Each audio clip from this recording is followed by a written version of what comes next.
한국 언론이 외신을 다루는 방식에 있어서 너무 취사 선택을 한다.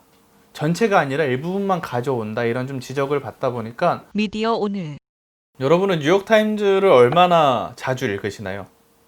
세계적인 뭔가 이제 리더들은 항상 뉴욕타임즈 같은 미국의 유명한 정론지들을 읽는다는 말이 있잖아요.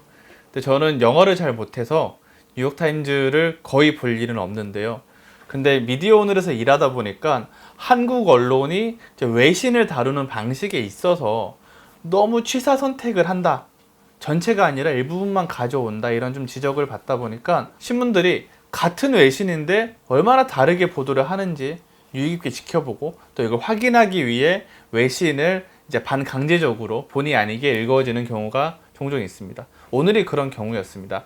이건희 전 삼성전자 회장의 별세 소식을 이제 외신을 통해서 우리가 다루기도 하죠. 아무래도 외신에 대해서 인용을 해서 보도를 하면 그만큼 세계적인 권위를 인정받는, 이 신문이 하고자 하는 말이 그만큼 권위를 인정받는 느낌이 있기 때문에 더 많이 인용을 하는 것 같습니다. 관련 기사들입니다. 저는 이 기사가 가장 인상적이었는데요. 조선일보 기사입니다. 뉴욕타임즈, 싸구려 TV 팔던 삼성을 글로벌 거인으로. 3면에 배치된 기사인데요. 세계 주요 외신 반응을 전하면서 뉴욕타임즈를 가장 먼저 언급을 합니다. 그러면서 이 회장은 싸구려 TV와 전자레인지를 팔던 삼성을 억척스러운 기술 혁신을 통해 스마트폰, TV, 컴퓨터, 반도체 분야의 글로벌 거인으로 키웠다. 삼성전자는 오늘날 한국 경제의 주춧돌이며 세계에서 연구 개발에 가장 많이 쓰는 기업 중 하나라고 했다. 또 이 회장은 삼성의 큰 사상가로서 거시 전략 방향을 제시했다라고 언급을 했습니다. 그러면서 뒤에 간단하게 이제 대통령에게 뇌물을 준 혐의와 탈세 혐의로 2차례 유죄 판결을 받은 점이 언급됐다라고 언급을 하면서도 조선일보는 사면을 받은 뒤에 평창올림픽 유치를 위한 활동을 펼칠 수 있었다라면서 이 범죄 혐의가 이어지지만 이게 평창올림픽으로 논리가 좀 갑자기 급전개가 되면서 결국 긍정적인 이야기로 이제 부각이 되는 그런 언급이 있었습니다. 삼성가에서 이제 발행을 하고 있는 중앙일보 신문도 좀 유의 깊게 봤는데요. 이번에도 역시 뉴욕타임즈에 대해서 이제 부각을 했습니다. 그러면서 뉴욕타임즈 삼성의 큰 사상가라는 기사를 이제 제목에 쓰면서 25일 별세한 고 이건희 회장에 대해 뉴욕타임즈는 오늘날 삼성전자는 한국 경제의 주춧돌이자 연구개발의 세계 최고의 투자 기업 중 하나가 됐다라고 하면서 이제 긍정적인 면을 언급하는데 그칩니다. 오히려 조선일보가 기사 뒷부분이긴 하지만 또 긍정적인 내용과 섞긴 했지만 부정적인 내용을 간단하게 언급했던 데 비해서 중앙일보에서는 이 부정적인 평가를 찾아볼 수가 없는데요. 그런데 전날 중앙일보의 온라인 기사를 보면요. 뉴욕타임즈 초연료 삼성 DN 95년 전화기 화형식 기사를 통해서 이제 외신들의 보도를 전합니다. 그러면서 뉴욕타임즈가 이건희 회장에 대해서 긍정적으로 다룬 내용을 소개하면서도 다만 뉴욕타임즈는 이 회장이 2차례 기소됐다 사면된 점 등을 언급하며 재임 기간에 그림자도 전했다라면서 이제 쿼트도 쓰지 않고 그냥 간단하지만 이제 비판적인 서술을 언급을 하죠. 그런데 이게 종이 신문으로 이어지면서는 이 비판적인 서술이 아예 빠져버리기도 했습니다. 이번엔 동아일보 기사 보겠습니다. 뉴욕타임즈, 삼성을 전자업계 거인으로 만들어 기사를 통해서 외신들도 이건희 리더십을 재조명하고 있다라고 하면서 이 회장의 창업주의자 아버지인 이병철 회장의 뒤를 이어 삼성을 이끌기 시작했을 때 이때 전자레인지를 파는 정도의 회사였다고 생각됐지만 이후에 선도자가 됐다는 내용을 전합니다. 역시 뉴욕타임즈에서 언급했던 부정적인 지적들을 찾아볼 수가 없습니다. 그러니까 조선일보에서는 부정적인 언급이 있지만 긍정적인 것과 연결을 하고 굉장히 간단하게 언급이 됐고 중앙일보에서는 온라인에 있었던 굉장히 짧았지만 부정적인 언급이 있었지만 지면에선 빠졌고요. 동아일보 지면을 보면 부정적인 언급을 찾아볼 수가 없는 이런 보도가 나왔죠.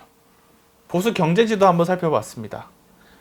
한국경제는 뉴욕타임즈, 이건희, 삼성의 큰 사상가, 월스트리트저널 모든 것 파는 회사 만들어라면서 기사를 썼습니다. 뉴욕타임즈는 긴 부고 기사를 통해서 역시 전자업계의 거인으로 키웠다. 삼성은 오늘 한국 경제의 주춧돌이며 세계에서 연구개발 지출이 가장 큰 기업 중 하나다. 이 회장은 삼성의 사상가로서 거시 전략 방향을 제시했다고 평가했다는 점만 언급이 되고 있습니다. 서울신문 기사입니다. 뉴욕타임즈 삼성을 한국 경제 주춧돌, 세계적 기업으로 키워. 서울경제 기사입니다. 뉴욕타임즈 삼성을 글로벌 거인으로 키운 사상가. 세계일보 기사입니다. 뉴욕타임즈 원대한 전략적 방향 제시한 큰 사상가. 이렇게 매우 긍정적인 모습이 전격적으로 부각된 보도들이 많았는데요. 보다 사안을 좀 종합적으로 봤던 신문도 없지는 않습니다. 경향신문 기사를 보면요. 경향신문 기사가 저는 뉴욕타임즈의 이 보도 논조를 상당히 좀 잘 전했다고 생각을 하는데, 경향신문 기사는 따옴표가 두 개가 제목에 있습니다. 첫 번째 따옴표는 작은 TV 제조사를 글로벌 가전 거인으로 키워. 그리고 두 번째 줄에 있는 두 번째 따옴표는 족벌 경영으로 때로 미심쩍은 방식 보여주기도. 그러니까 앞서서 보수신문들은 부정적인 면에 아예 외면하거나 혹은 조선일보처럼 이제 범죄 사실을 언급하면서도 사면받은 이후에 활약을 언급하는 식으로 그쳤는데, 이 경향신문에서는 족별 경영에 대한 문제를 제기했다는 게 이전 신문을 보면 전혀 알 수가 없죠.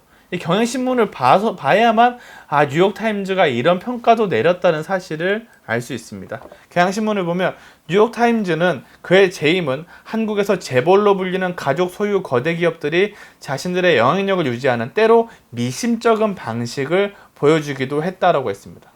그리고 AP통신은 이런 내용을 전하기도 했죠. 삼성그룹의 노조 Y 공작, 삼성 반도체 공장 직원들의 암 발병 등에 대한 대처 등을 비판을 받는 지점이라고 AP통신이 언급하기도 했습니다. 한국일보도 경향신문과 굉장히 비슷한 논조를 보여주고 있는데요. 한국일보의 제목은 이렇습니다. 삼성을 글로벌 거인으로 키웠지만 유죄 판결도 2번 받아. 마찬가지로 뉴욕타임즈 기사에서 드러냈던 공과 과를 이제 나란히 언급해주는 기사라고 할 수 있습니다. 프레시안이 온라인으로 올렸던 기사인데요. 이 기사를 보면 이제 뉴욕타임즈 기사의 부정적인 언급들을 좀 자세히 볼 수 있는데요.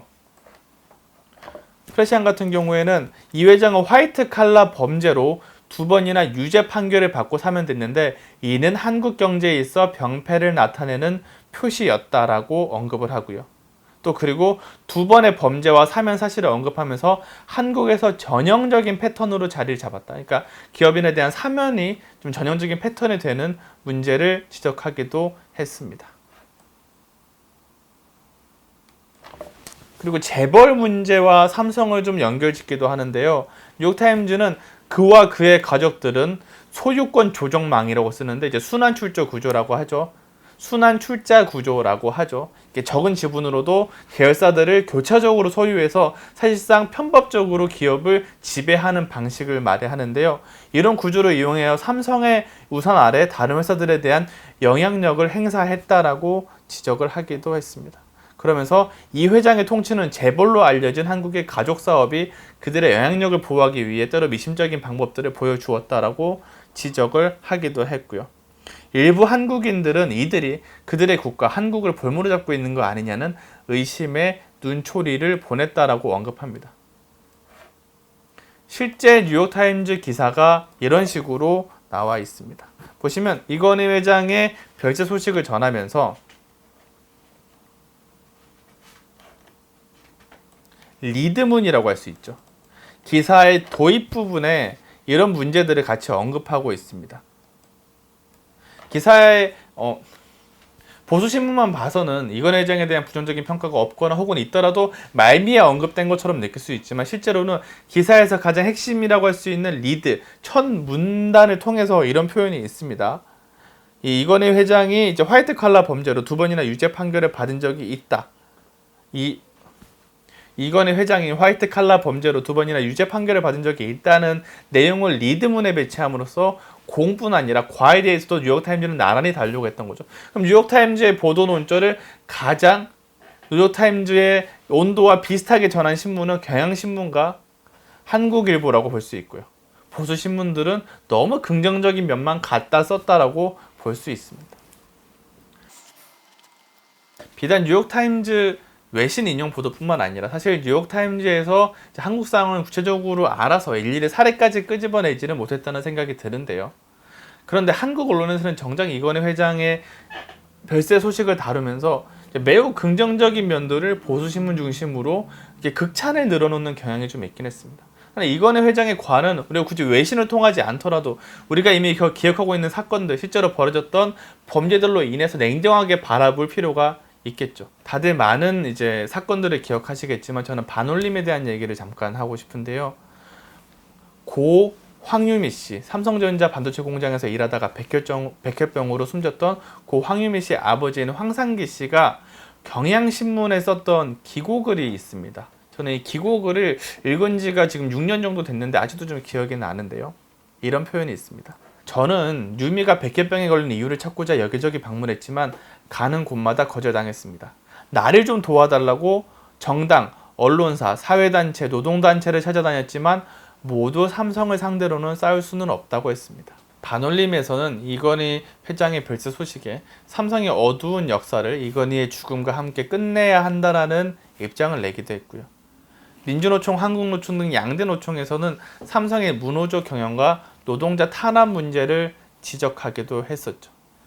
더불어민주당 이낙연 대표 역시도 이건희 회장의 과를 언급하기도 했었습니다.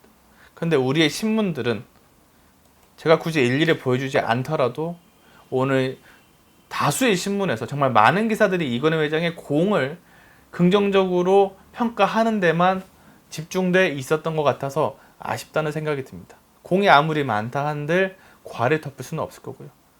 우리나라에 있어서 이건희 회장이 남긴 과 역시도 결코 작지는 않다는 점을 함께 기억하면 좋을 것 같습니다.